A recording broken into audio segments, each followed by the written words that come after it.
Bollywood film industry में समय-समय पर बहुत सारी अभिनेत्रियाँ आती रहती हैं और कई अभिनेत्रियाँ तो अपने एक्टिंग और टैलेंट के ज़रिए बॉलीवुड में बहुत लंबा समां तय करती हैं। लेकिन कई अभिनेत्रियाँ ऐसी होती हैं जो कि बहुत ही छोटे से समय में ही फ़िल्मी पर्दे पर नज़र आती हैं और फिर गायब हो जाती हैं और एक ऐसी ही अभिनेत्री थी 80 के दशक में फ़िल्मों में आई जिसका नाम था दिव्या राणा। जी हाँ, दरअसल अभिनेत्री दिव्या राणा ने राज कपूर के बेटे राजीव कपूर के साथ 1983 में फ़िल्म एक जान है हम से फ़िल्मी करियर की शुरुआत की थी।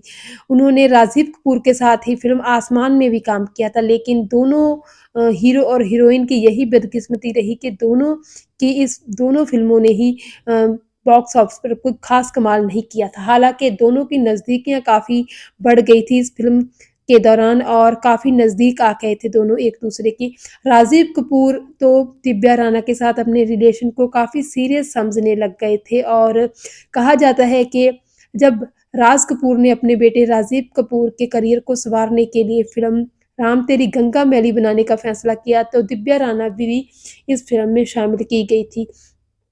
इस फ़िल्म में मंदाकिनी ने काफ़ी बोल्ड सीन दिए थे जिसकी वज़ह से फ़िल्म सफल रही और फ़िल्म का पूरा जो क्रेडिट है, पूरी सफलता का सेहरा है वो सारा मंदाकिनी को ही मिला और फ़िल्म में दिव्या राणा और राजीव कपूर को तो किसी ने नोटिस ही नहीं किया। दरअसल कहा तो ये भी जाता था कि राजीव कपूर के दिव्या राणा के साथ काफ़ी जो थी नज़दीकियाँ थी उसके कारण राजीव कपूर से काफ़ी खफ़ा-खफ़ा रहने लगे थे। उनको इस बात का मलाल था कि राजीव कपूर अपने घर की ही होम प्रोडक्शन जो कि इतने बड़े लेवल पर बन रही थी, वो इस फ़िल्म के पर ध्यान नहीं दे रहे थे, बल्कि दिव्या राणा के साथ ही अपने जो थे दोस्ती को ही सीरियस ले रहे थे। तो इस तरह राज कपूर ने ही गुस्से में आकर मंदाकिनी के ज़बरदस्त बोल्ड सीन लिए जिसकी वज़ह से पूरा जो लोगों का ध्यान है वो मंदाकिनी की तरफ ही चला गया और राजीव कपूर को तो किसी ने नोटिस ही नहीं किया। इसके बाद राजीव कपूर और राज कपूर के बीच भी काफ़ी जो थी खींचोतान आ गई थी।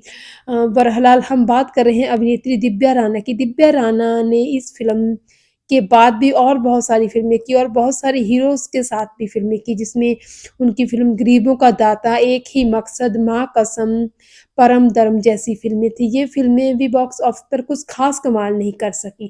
अभिनेत्री दिव्या राणा जो कि बहुत ही खूबसूरत थी और टैलेंट भी उनमें था, लेकिन अपने 6 साल के फ़िल्मी करियर में उन्होंने महज़ 15 फ़िल्में ही की और धीरे-धीरे उनको फ़िल्में मिलनी जो थी बंद हो गई क्योंकि बहुत सारी और नई अभिनेत्रियाँ आ गई थी और इस तरह दिव्या राणा जो थी वो फ़िल्मी पर्दे से गायब ही हो गई। अगर उनकी पर्सनल लाइफ़ की बात करें तो दिव्या राणा ने शादी की थी मुंबई के ही एक बिज़नेसमैन फ़ज़ल के साथ और उसके बाद कहा जाता है कि दिव्या राणा ने तो अपना नाम तक भी चेंज कर दिया था।